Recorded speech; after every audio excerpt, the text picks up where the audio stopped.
Hi, I'm Jill from June Tailor with our new Strippy zipper pouch.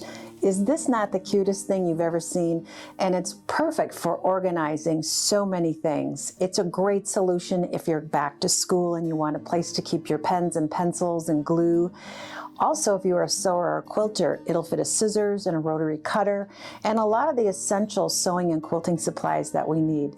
I travel a lot, so I can't wait to use mine for my glasses, my headphones, all the things that are always in my briefcase in an unorganized way. Now I'm going to be totally organized with this new pouch. So in our kits with our Strippy zipper pouch, you're going to get a printed substrate. This is what we're going to be using to construct our zippy pouch, and you'll also get a white zippity-doo-done zipper. This is a pre-sewn zipper. The zipper's already sewn in, and there's a casing on either side, and we're going to use that casing to simply nest our project into the right side and the left side. Now you'll also get a set of written instructions, but if you'd like to stay tuned, there's going to be a very detailed video that follows on exactly how to make the Strippy zipper pouch step by step. Let's get started. The three elements in your kit is going to be the printed stabilizer, the zippity-doo-done zipper, and the instruction sheet. The first step we're going to take is to open up the stabilizer, and you'll note that there are 4 pieces, the body A and B and the lining A and B. Cut about 1/2 inch on the outside edge of all 4 of those pieces. So body A and B and lining A and B. Select the Jolly Bar fabrics that you're going to want to use for pieces 1 through 10. We use the same order for piece 1 through 10 on body A as we did on body B. Once you have them selected, you're going to want to starch your fabrics. We use June Tailor Starch Savvy. Starching of fabrics is great for construction because it makes it a little easier to sew, and it also makes it easier to get those seam allowances nice and flat. Next, we're going to be cutting. Piece number 1 will be a 2-inch by 10-inch strip. Pieces 2, 4, and 6 will be 1 inch by 10 inches. Pieces 3, 5, 7, 9, and 10 will be 2.5 inches by 10 inches, and piece number 8 will be 1.5 by 10 inches. Now we're going to do the same thing for lining A and B. So for piece 1, 4, and 5, you'll have the full Jolly Bar, which is 5 inches by 10 inches. For pieces 2 and 3, you'll need a 1 inch by 10 inch strip. Next, we're going to begin our piecing. So take piece number 1 that you've selected and put it on the printed stabilizer, lining it up side to side. It should land right between the lines and top to bottom. Center it as best you can, noting that it's going to overhang a little bit on your printed substrate. Now take piece number 2 and put it right sides together with piece number 1 on the placement line between 1 and 2. Line it up so that it matches with fabric 1 top to bottom as well. And then what we're going to do is sew in 1/4 inch seam allowance from that printed line on the stabilizer. You can pin this in place if you like before sewing. Sew through all layers using a scant 1/4 inch seam allowance, and you'll be sewing that 1/4 inch away from the printed line. Flip piece 2 right side up.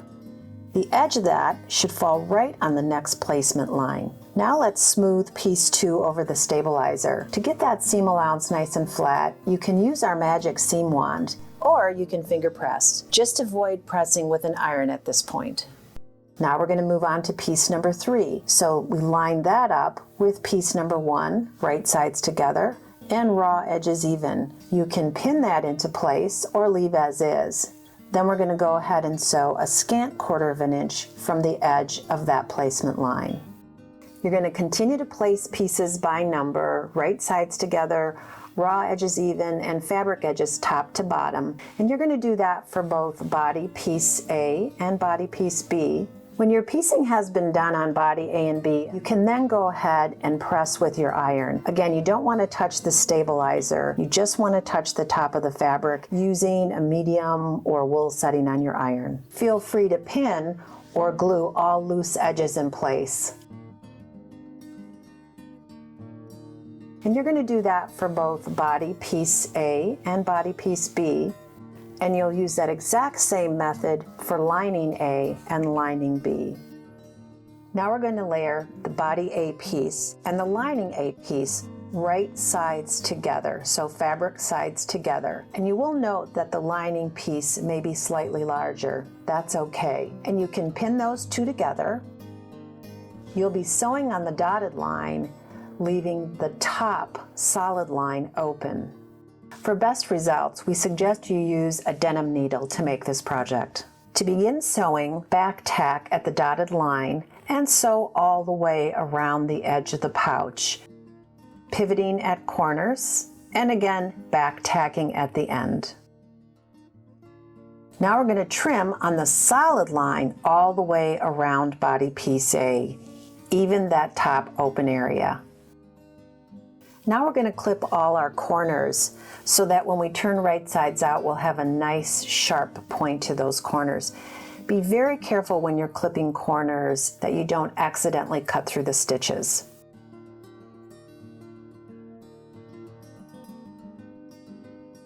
Once your clipping and trimming is done, you're going to turn right sides out so that the stabilizer piece appears in the middle of the two fabric layers. To get those nice sharp corners, you can use a pointed tool such as a wooden dowel, or even a pencil works well to get those corners nice and pushed out and crisp. Now that right sides are out, we can give our pouch a press with the iron, making sure not to hold the iron in place in one position for too long. We're going to now do the same process for body B and lining B. Top stitch across that raw top edge of both body A and body B pieces. Select the fabric that you'd like to use for the strap and cut it out in a 4" by 5" piece. Now you're going to fold the fabric in half, long edge to long edge, with wrong sides together. When we press that, we create what we call a center pressed reference line. Then we're going to open the strip of fabric back up and fold the raw edges in toward that center pressed line, so wrong sides toward the center.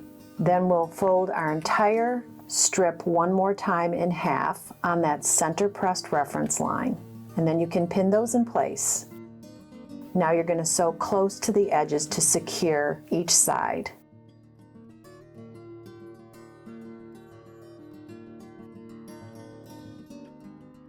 After your top stitching is done on each long edge, you're going to fold the strap in half and align the short ends. Then sew close to the edge to hold those two short ends in place. Now let's take body piece A and your zippity-doo-done zipper. Working with right sides up, we're going to open the casing of zippity-doo-done and place our pouch inside the casing all the way up to the zipper and centering it side to side.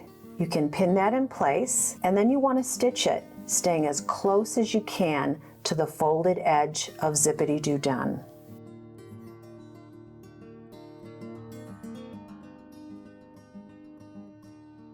Now we'll take body B piece and do the same thing. We're going to open the casing of zippity-doo-done, and we're going to center body B into the casing, nesting it close to the zipper edge. You want to make sure that you have now lined up body A and B edge to edge. Pin in place, and then go ahead and stitch close to the outside outer folded edge of zippity-doo-done. Now you can decide if you want to embellish the casing of zippity-doo-done. You can use a fabric strip, you can use decorative sewing machine stitches, you can use ribbons or trims. For the bag we're designing, we decided to use the extra Jolly Bar fabrics to make our decorative casing. To do this, you're going to take one Jolly Bar rectangle and cut it into 3 1.5" by 10" pieces. Then we're going to join those 3 pieces, putting right sides together and sewing at a 45-degree angle as you see here. Then you're going to trim close to the stitching lines and press open. Now you've created one long strip of fabric. Fold one long edge, wrong sides together, about a 1/2" toward the center of the strip.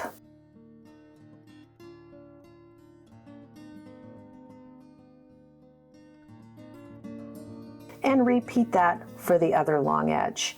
Now you should have 2 finished edges on each side.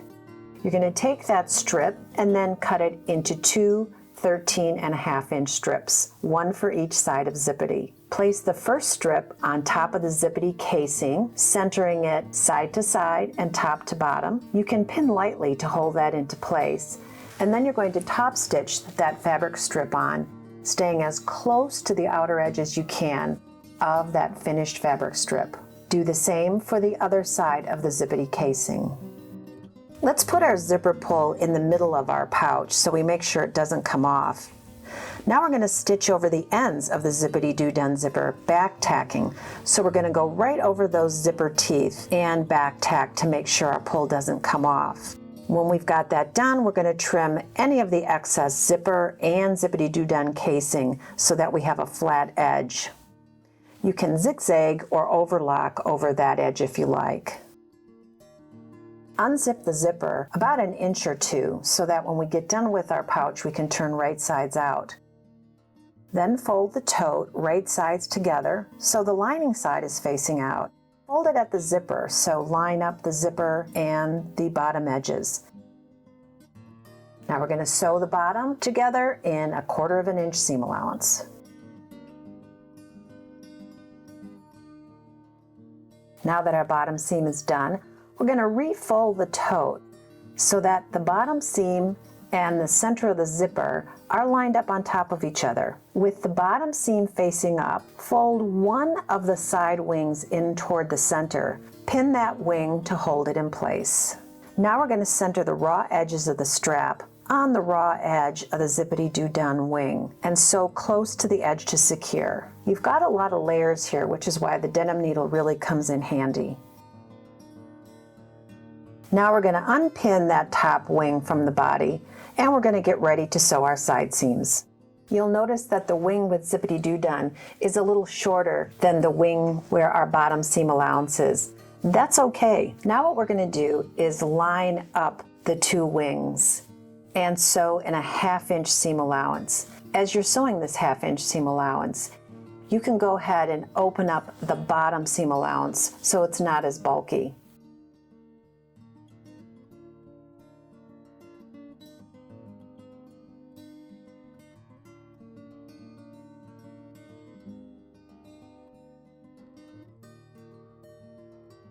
Again, let's just make sure that we've opened up our zipper on the Zippity-Doo-Dah.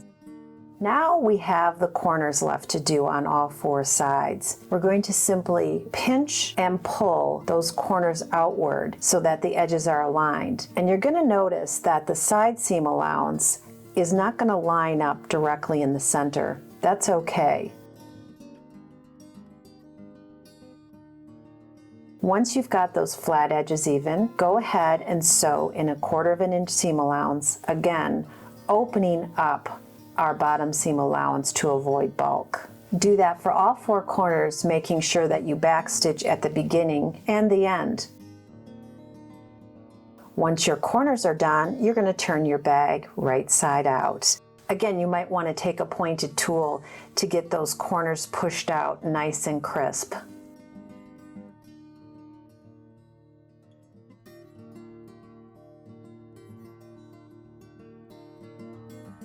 We've turned right sides out, opened up our corners a little bit, and our Strippy zipper pouch is done. And we did the fabric embellishment on the top of our casing. You could also use decorative stitches on that casing. You could use ribbons or trims, or just leave it as is. We hope you have enjoyed making this little project.